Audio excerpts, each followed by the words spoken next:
Okay, everybody, welcome back to the second half of Dr. J Radio Live. I'm your host, Dr. J, broadcasting from the City of Angels. As you know, we are internationally syndicated in the US and the UK, which brings us a lot of listeners from the EU as well as other parts of the world. I also want to tell you again before I introduce our guest. The person you've been hearing from the last hour is not only a guest, he is my official fill in host and a guest host. And he's also one of the people that is on today. I know you heard him just last week and about a month ago, but he has so much knowledge that it suits him very well to sort of tag team with me in being partners as far as guests interviewing as far as hosts interviewing guests. So that's Robert Morningstar, folks. Unless you caught it late, I wouldn't think you did. And now let me introduce you our guest for this hour. Actually, this more like 40 minutes. The point is, his name is Robert Zimmerman. If you've paid attention to my show for years, you've seen his interview from the last time, which was a few years ago. He's a fantastic person to speak to. He's a space historian, he's an author, and he's so much more than that. So without further ado, Mr. Zimmerman, welcome back. Thank you very much, Dr. J. Glad to be here. Always glad to talk about space and other stuff with people. And space is something that I've always been really paying attention to since I was a child. Very curious. I don't know very many people who don't want to travel to the stars or be one of the astronauts when we had the space shuttles and different things like this. So let me ask you your question because I know what started me getting so excited about this. What made you so excited about space to the point that you started to focus your career as far as your website, what you speak about, and everything else into space? All right, first of all, the reason people are excited generally about space is because it's that cutting edge. It's pushing the unknown. It's doing things no one ever did before. People get very excited when they see a SpaceX first stage rocket land either on a barge or on a landing pad after takeoff. This is something no one ever did before. It gets people really, really psyched. It's how people reacted when the shuttle first launched. It's how people respond to Hubble images that no one has ever seen before, sharp images of the heavens. It's pushing that on. That's what makes everybody excited. And I grew up in the 1960s and saw the space race begin, and thought that I would be seeing us by this time having colonies on the moon and traveling to Mars, and that hasn't happened. However, it's still going to happen, and it's the future, and it's so what it appeals to me. I spent many years doing other things, and finally decided I want to write about and talk about about space and space exploration and science, because it's uplifting and it's positive, and it once again is that cutting edge. It's going someplace where no one has ever gone before. That's what drives me. Now, just before we came on the air, I know you had another show, and even before that, when I talked to you, you were talking about I don't think it's Apollo 8, but it was It's Apollo 8. Well, I'm talking about the people whose there are craters named after. This is Apollo 8. It still is. Apollo 8. Okay, I had no idea all three astronauts were still alive. Oh yes, this is a miraculous crew. The crew I wrote back in 1998, 30 years after their mission flew in 1968. I wrote the first history of the Apollo 8 mission to the moon, called Genesis, the story of Apollo 8. It's still in print as an ebook. In fact, this year we released an audio book of it, read by Grover Gardner, one of the best audio book readers in the business. And that mission, which is now celebrating its 50th year, was the very first where human beings left Earth orbit and traveled to another world. They orbited the moon Christmas week, 1968. And for those who know the history or remember it, it was a significant mission for multiple reasons. The astronauts orbiting the moon on Christmas Eve read from the first 12 verses of the Bible to the world. That mission was the mission in which Bill Anders took the first took the Earthrise picture that is extreme. That's one of the most famous pictures ever taken. It probably helped found the entire environmental movement. It was that mission where human beings first got to look at the moon and see it for what it is and tell us what it looked like. And on top of that, see the Earth from space for the first time and tell us what it looked like to them as well. And that changed American culture quite significantly, much more significantly, actually, than the Apollo 11 mission did. The Apollo 11 mission just repeated what the impact that Apollo 8 had on the nation when it happened. It won the space race. So I wrote this book. When that mission happened, Bill Anders, one of the three astronauts, Frank Borman was the commander, and Jim Lovell, who most people know more from Apollo 13 than from this mission. Those three guys were on the mission. Well, Bill Anders was in charge of photography mostly, and he started to name craters on the moon for the purposes of navigation and photography. And he named three craters in key positions, large craters: Borman, Lovell, and Anders. When they returned, the International Astronautical Union, which is a group of stuffed shirt bureaucrats, not even scientists, but they're international in nature, and therefore a lot of international politics involved. They refused to recognize those names. They named three small craters that no one will ever see on the far side of the moon instead for those three guys. And Bill Anders has been fighting this for years. I talk about it in my book as well because it's just not right. The explorers should be naming the names. And so he's been fighting them for a long time, and over the last 6 months he's been in negotiations, and they decided, it's the 50th anniversary of Apollo 8, they decided it was inappropriate, that this is like an injustice. So they didn't rename the craters he picked, but they picked two craters that are in the famous Earthrise picture and named one Homeward 8. And it was supposed to represent Frank Borman, but he didn't want his name on a crater. So Homeward 8 is a crater that he used to navigate the ship as they returned to Earth, to fire the engines to return to Earth. And the other crater they named Anders Earthrise in honor of the picture he took of the Earth. And then they officially named another mountain on the other side of the planet, which was used as a key navigation tool for Apollo 11. This was a mountain that Jim Lovell named after his wife, Mount Maryland. And they finally recognized that name this time. And this was just announced on Friday. And I was at a celebration reunion dinner with the three astronauts this weekend at the Science and Technology Museum in Chicago. And it's a big deal because they're finally honoring these guys in the appropriate manner. And I think that's a good thing. Yeah, they're definitely owed that because they did something back in the early days of the Apollo missions and the late Gemini missions. These were truly frontier people. These were people literally doing something that I can't even say 99.999% of the world. Dr. J, let me insert something here. They thought the odds of Apollo 8 were good because they thought the odds of success were 50-50.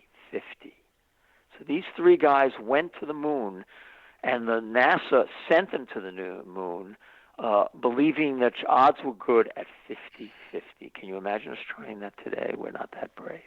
That'd be pretty horrible, and that would take somebody who's willing to take that kind of risk, literally 50-50. And you're supposed to have the smartest engineers in the room. Now, here's another topic we mentioned before, but I don't think I've talked about it enough on this show because it needs very much talking about and discussion. One of the people that I'm seeking out is Elon Musk for this very same reason. How do you think the fact that the United States has basically essentially abolished their public space program in favor of these private commercial space programs? Is it a benefit to humanity in your opinion, or is it something that's going to harm us in the long run? I believe in freedom. And yes. Freedom says that any American can form a company or do it with their own money to do whatever they want as long as they're not hurting another person.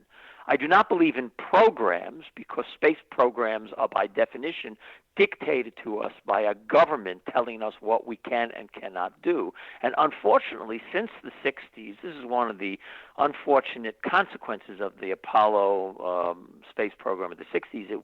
It taught a whole generation of Americans that the Soviet style of doing things is the way to go, a government program. And that's what I don't want that. And that's a disaster. It hasn't gotten us anywhere. We haven't gone anywhere in 50 years, and it's been a disaster. And we've wasted a lot of money. And so, no, what I believe in is freedom. And freedom means that if Elon Musk wants to build a rocket and make money from it, all power to him. And on top of that, he's accomplishing things. He's getting things done that NASA engineers and the big space corporations that worked only for NASA and only did what NASA told them for the last 50 years. He has done something they told me for decades, it couldn't be done. There's no point trying to land the first stage. You can't do it. And if you did do it, you'd waste so much fuel, you couldn't get your satellite in orbit. It's a waste of time. I was told that for 50 years. And I always said, well, wait a minute, they don't seem to be trying very hard to look at it. And, well, he's decided, well, you know what, I want to make money. I want to lower the cost. Can we do this? And he talked to new young engineers. They don't hire experienced people to SpaceX. They hire the best they can find from the colleges, because they figure, let's get talent. They'll gain their own experience with time, and they'll come in with an open mind. So freedom is what I believe in, and that Americans today think somehow a free system of competition and private companies coming up with their own independent ideas is somehow possibly harmful tells me really how sad our country has evolved. It's not just Elon Musk, by the way. We also have Jeff Bezos of Amazon. He's made a lot of money. He wants to use that money to build his own space company to lower the cost to get into orbit so that we have a spacefaring society, that we have people living on other worlds. He wants to move heavy manufacturing off the Earth to preserve the Earth. This is his idea. And so you put the manufacturing on the moon where it's not hurting the environment. Sounds like a great idea to me, and that makes the Earth a paradise. But this is his own personal dream, and he's going to finance it himself and make money from it. I think there's that's a joyous thing. And so you ask me, I'm answering you very bluntly, Dr. J. I just find it appalling that Americans would even consider the idea that free Americans doing what they dream is somehow going to be harmful. Let me ask you this. Between Elon Musk and Robert Bigelow, who do you think had a bigger impact on our space travel, our ability to continue with the ISS, which is pretty sad that that's all we really have as far as a government vessel, which, by the way, in the name International Space Station, just goes to show you that it's clearly not our own. But between Robert Bigelow and Elon Musk, in your opinion, who do you think has made a better impact on the humanity of the United States? And you could also answer it in the global terms. Well, part of it has to do with what you accomplish. This is not to take anything away from Robert Bigelow, because what he's done with his private company to build private space stations, and he launched two for pennies. He's also launched a module to ISS that literally, compared to what NASA spends, cost pennies. I don't want to take anything away from his accomplishments. He had a dream, and he's following it up. In terms of the most influence, though, at this moment in time, there's no question Elon Musk is the game changer, because he took the chance to build his own private rockets to lower the cost. He has completely stolen markets, destroyed the Russian space industry in a sense, because they can't compete with him. They don't want to compete with him. They don't know how to compete, and so they're losing business to him. They basically lost all their business to him. The Europeans, the same thing. They're losing major business to him. And the process is he's demonstrating to the world that a private company conceived by private individuals and financed by private individuals can do things better than government. And in fact, that was exactly what John Kennedy wanted to demonstrate when he proposed us going to the moon. He wanted to demonstrate that a free people can do it better. Free enterprise can do it better. And that's what Elon Musk is showing us right this minute. Now, is that saying Robert Bigelow is not important? Well, give it time. Once the private spaceships able to take people into orbit become operational, making money, and are cheaply operating compared to NASA's boondoggles that cost billions and never go anywhere. Once those private operations are going and people get into space, well, then Robert Bigelow will have a transportation system, a private system, to bring people up to his own space stations. At that point, it'll pay for him to launch them and to make money on them. And at that moment, he might become even more important. But to say which is more important, I think both of them, you should make a comparison between them as individuals versus how NASA has functioned. If you go to my website, Behind the Black, and you click on the books menu, and you see a link to Capitalism in Space. And that's a policy paper I did, which it's good reading because I write plain language, even if it is a policy paper. It's something I wrote for a think tank in Washington, D.C. It's free to download, in which I compared what NASA's been trying to do with its Space Launch System, SLS rocket, and the Orion capsule for 20-plus years.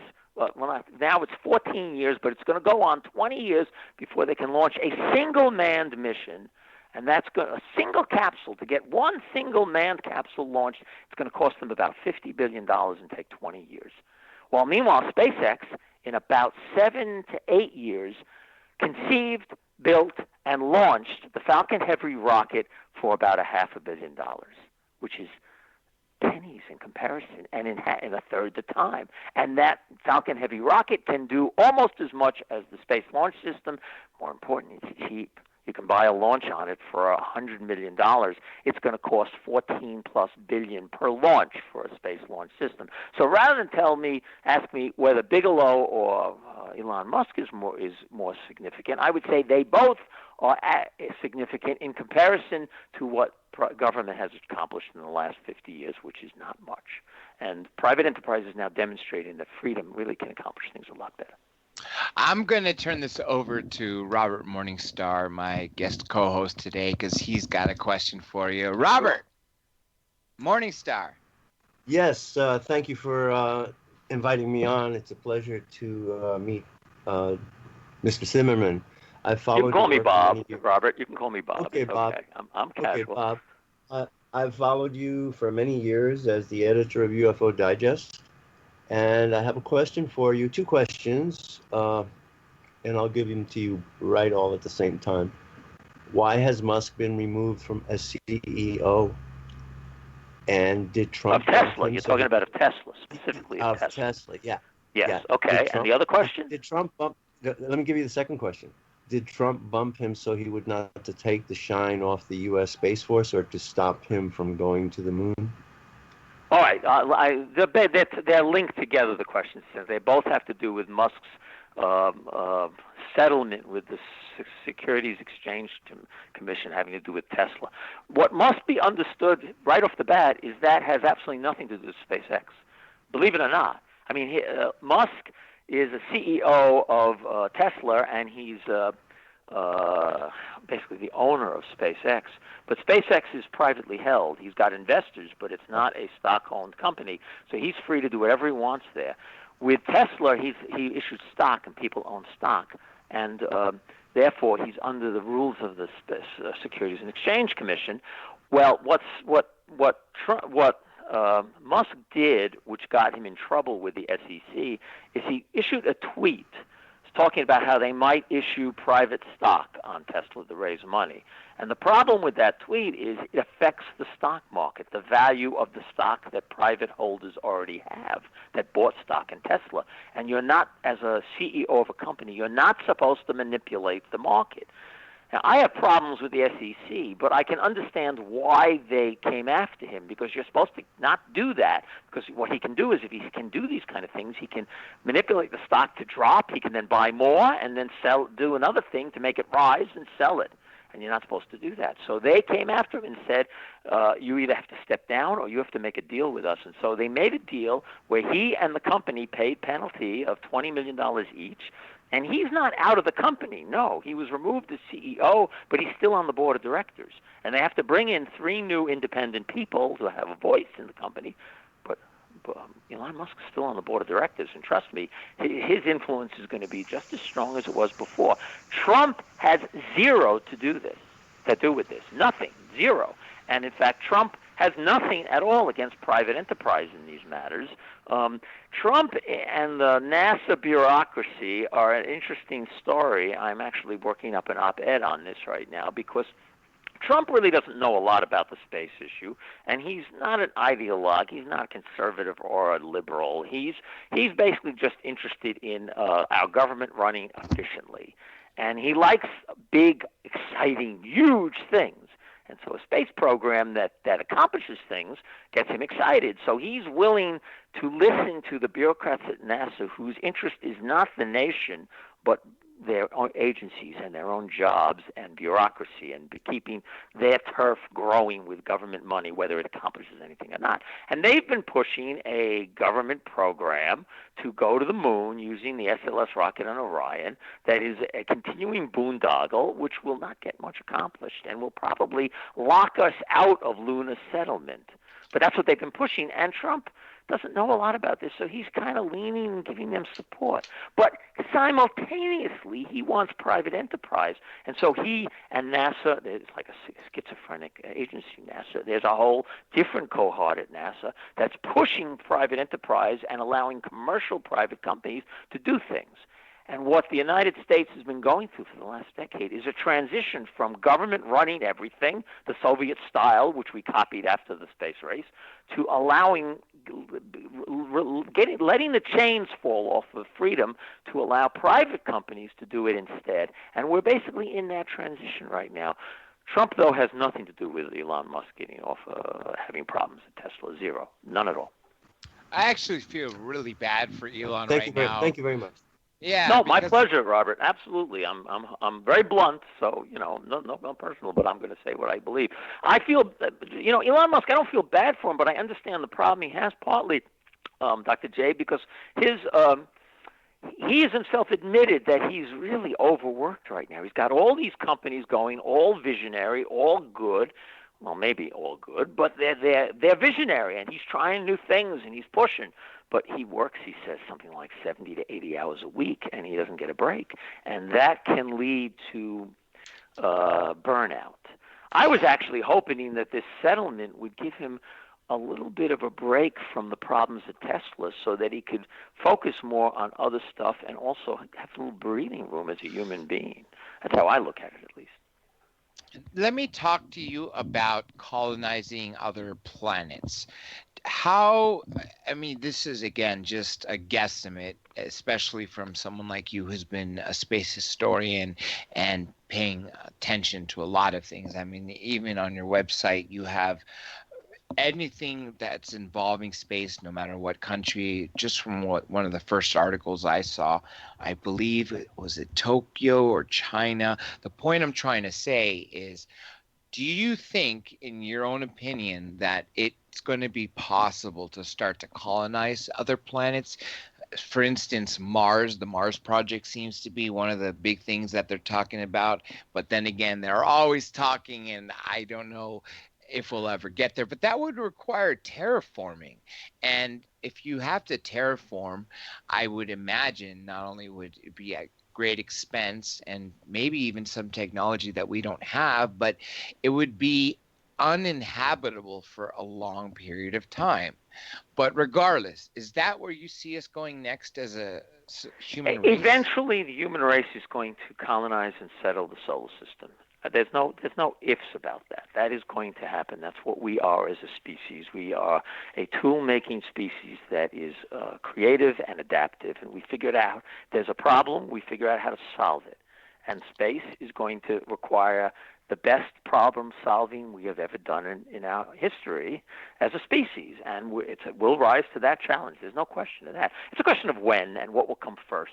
And if you know a lot, and I have my website Behind the Black. If people follow that website, they'll get a real good idea of what's possible and what is known and what isn't known, because I like to talk about what isn't known. When there's an announcement about something, a press release, I immediately can pin down whether or not this is hogwash or it's overstated. I mean, for giving an example, there was a story this week about how some scientists theorized that there'd be these 5-story pinnacles of ice on Europa and we might not be able to land.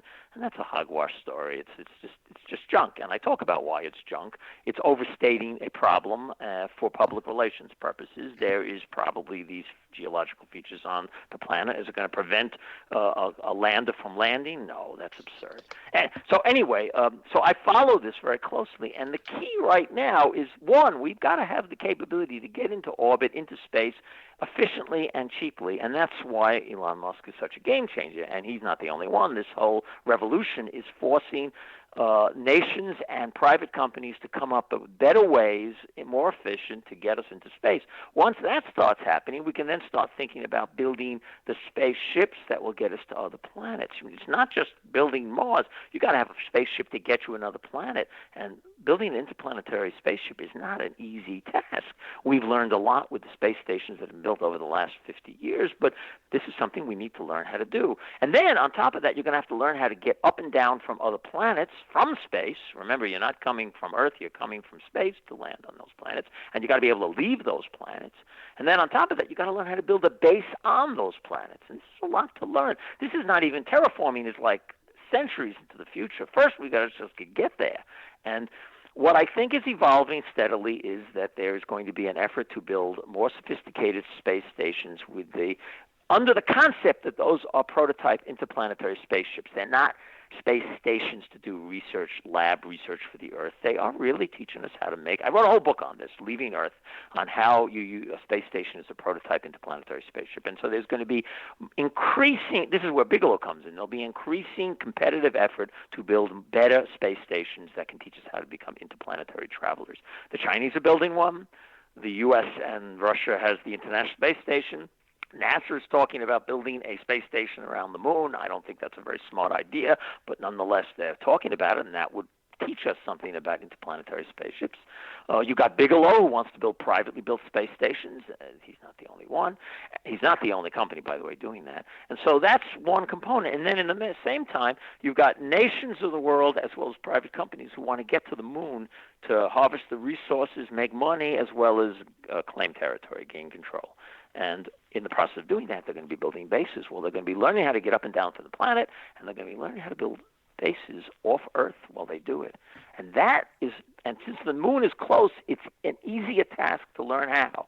Once you've learned those basic features, getting to and from the moon, getting up and down from the moon, and also building a base on the moon, that's going to give you the foundation of knowledge, engineering knowledge you need to start thinking about going to Mars and beyond. And I think that's the process that's going to be coming in the coming decades.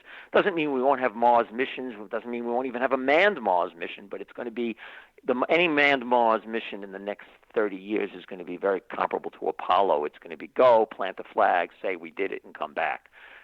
The actual settlement of Mars is going to have to follow a much deeper and robust knowledge base that will come from the moon and the asteroids, I think. I hope that answers your question, Doug. It does. It definitely does. I'm going to try to get as much in the next 10 minutes, especially since I want to. And next time for sure, I have to bring you back for a full 2-hour show. That's a given because we always run out of time. Even the last time you were on, even though you did have the entire show, there were so many more questions. On shows I do, they run out of time after 4 hours. So it's always that way. Here's my next thing. Since the last time I've interviewed you, we obviously have another president, Trump, who openly started talking about creating this Space Force and telling the Pentagon, create another branch of the military. As a space historian, what do you think that's going to do for humanity? Because I didn't even know. I assumed we had space drones, but it wasn't until I actually saw one landing at Edwards Air Force Base that it showed to me that, hey, well, it's not going to be so much of a secret anymore. They're going to let us know. But at the same time, a lot of people are saying, oh, yes, I'm going to join the Space Force. I want to be an astronaut. But wouldn't it be more logical to have more space drones than astronauts? Because astronauts, you have to feed them, you have to worry about their health, you have to worry about everything that a human being has to deal with. if they had to have such a long flight using our conventional ways of transportation in space to go to even Mars, I couldn't even imagine how their bathrooms and or their bathroom, whatever it is in their little rocket or whatever shuttle, whatever you want to call it, that's going to take these people there, would be after that many months. All right. Well, let me cut in because Dr. J, the proposal that Trump is making about a space force at this time doesn't really mean soldiers in space, space cadets with uniforms and guns and their own spaceships. It's not. That's not what this is. This has to do with bureaucracy. There have been complaints within the military space contingent bureaucracy in the Pentagon that because there is no department focused on space, the construction of reconnaissance and surveillance satellites is hindered. They don't make them as effectively or as cheaply, and they also don't build them as much because the focus by the bureaucracy sends the money elsewhere. And so there's been a push to kind of reorganize the military's bureaucracy to make space have at least a greater strength, be able to be focused on what it needs instead of what other departments might need in the Air Force. So that's been the military's push. And so Trump takes it a step farther and he says, well, let's create a whole new branch in the military. That's still focused in building an office in the military that is going to be issuing contracts for building reconnaissance and surveillance satellites almost exclusively.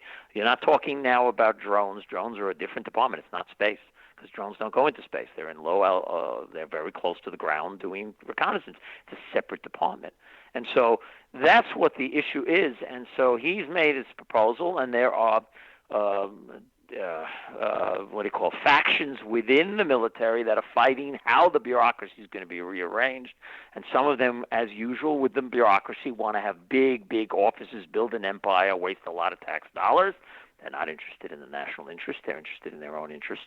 And then there are others who are trying to propose something different.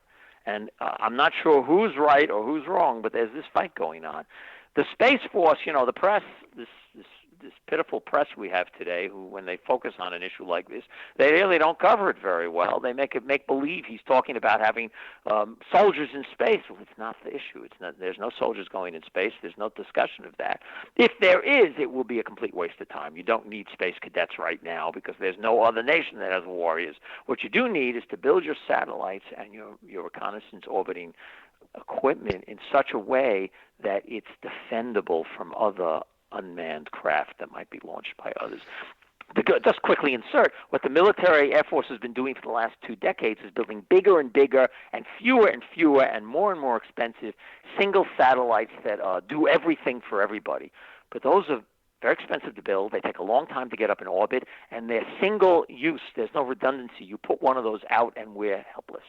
And what the military wants to do in this reorganization is to switch to constellations of lots of little CubeSats, lots and lots and lots, thousands. So you can't put them out. You put one out, it doesn't do us any harm in the slightest. And they're cheap to make, and you can launch a lot of them. And that's where they're shifting. That once again brings private sector in, because it's the private sector who knows how to launch and build these small satellites quickly and cheaply. And there's factions within the military that want to shift the operations from a government military-built satellites to, once again, using private assets to make the same thing happen. So I hope that answers your question. It does. It does. Now, I'm going to shift topics to, I guess this might be the last one, unfortunately, because we do have a little over 2 minutes left, and I do want to have time for you to plug in all your information. Let's talk about China. Right now, China is being very aggressive in trying to, you could call it space race and moderate there's no space question race. Of that. We're not competing with them so much, Dr. J, as much as they're competing with everybody else. They have decided to become the world's leader in space, and at the moment, they are the world's leaders in space. We can't put humans into space. The Russians have no money and a dying program. China right now leads the world in launches and tied us last year They have a manned program. They're going to have a lunar lander later this year. They're going to, on the far side of the moon, no one's ever done that before. They're going to have a sample return mission later this year, or next year, from the moon. They're going to build their own space station, and their space station is going to be designed with the idea that it's a prototype interplanetary spaceship, which means they will be building it with the idea of eventually upgrading or designing a interplanetary ship from what they learned from that. They are a big deal, and we ignore what they're trying to do at our peril. They very clearly are aiming at grabbing territory on the moon. Even though the Outer Space Treaty says you cannot claim any territory, possession is 9/10 of the law, and they intend to possess as much of the moon as they can. NASA's talking about building an orbiting lunar space station, which means we're locked into orbit and we can't touch the moon, which means we're ceding that territory to them. They are a big deal. We should be very conscious of them. Here is a quick follow-up with regards to China. You just said China is planning a mission to the moon, which several. Yeah, it's been on the news. You could read it. It's not something that just came out yesterday. Do you think they're doing it, one, to sort of catch up to us and say, hey, look, we can do far more than you because we haven't been there in decades?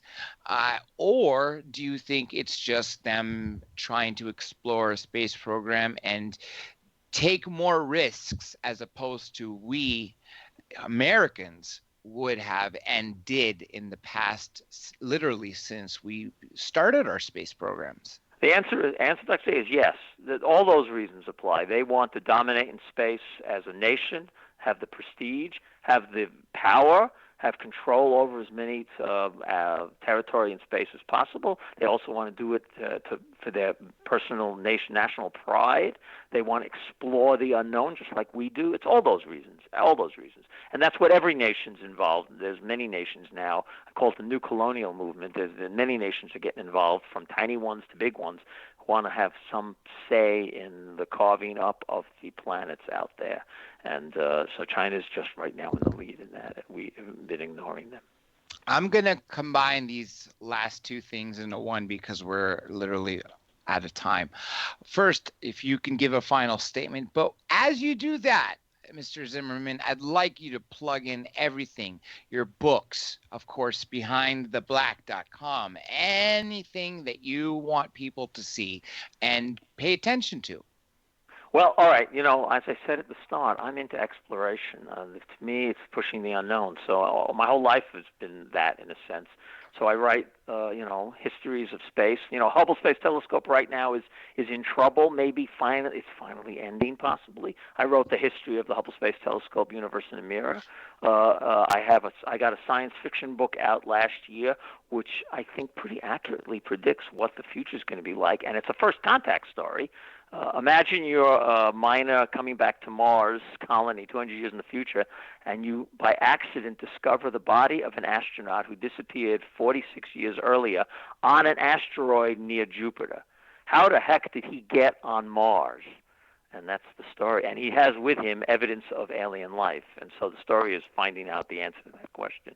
That's called Pioneer. That's one of my books. And, I've written the Genesis story of Apollo 8 about that, the history, which if you want to know something about what's going on today, you really do need to know what the past history is about to give you some context of what's going on. And so that's why I wrote it. And since it is the most important historical mission of all in terms of impact on the American nation, it's worth reading for that respect. And I cover space on a daily basis at Behind the Black. You want to know what's going on in space, you're going to see update news every day because I cover it. I cover a lot of things, the technology and culture and politics, but my focus is space more than space and science and how that impacts our lives and how it's going to impact the future. Well, this is why one of the reasons you're so great to interview is because you know so much about it. And space truly is the final frontier because we've done a lot that we can do on this planet Earth. Dr. J, let me just insert the name of my website, Behind the Black. Think of those lunar pictures of the astronauts on the surface of the moon and the color of the sky. It's black. What's behind the black?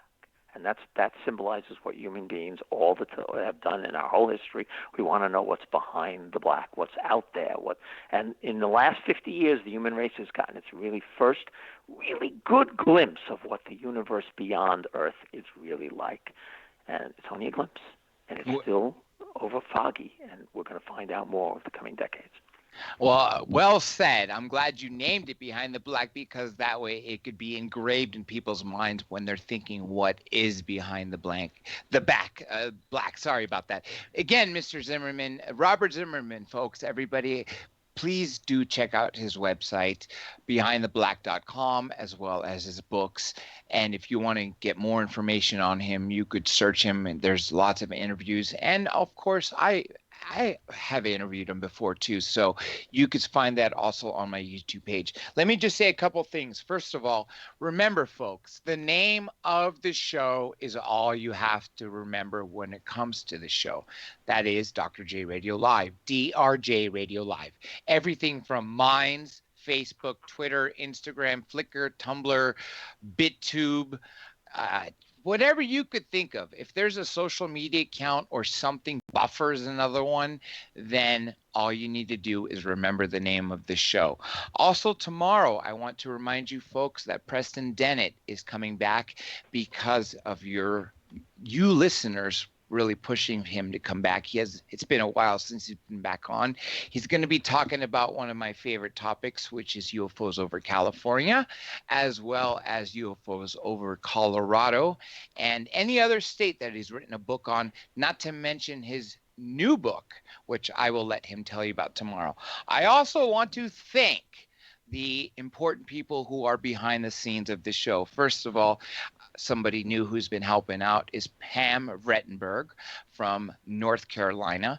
There's also Late Night in the Midlands, as you hear right now. One of the stations we're on. Katie and Daryl Neely doing a lot of hard work, not only being the station managers, but they are also the audio engineers. And I have to hand it to them because they put in a lot of work to make this show and all the shows on the network happen. Also, Wise Frog of Black Swamp Digital Radio, I have to give him a shout out because he will be syndicating this every single night as opposed to one night a week. And in the United Kingdom, Deprogram Radio Network, run by JC. And if you want to find out which terrestrial stations those two networks are linked in, LNM and Deprogrammed, check out their website. With that being said, again, I want to thank my first guests plural, which was my guest co-host and also guest partly in the first half, which was Robert Morningstar, and of course Daryl Neely for stepping up today. And of course, I want to thank Robert Zimmerman. Mr. Zimmerman, you will absolutely be back, and we will have a full 2-hour show because there's no way that an hour or less is ever going to cover anything in anything that we really want to be covered. Yes, you're going to give people a little bit of a tease, but they're not going to get the full story. So again, I have to thank you for joining us tonight. Everybody out there, I hope you all have a good night or good morning if you're in the EU or the UK or even South Korea.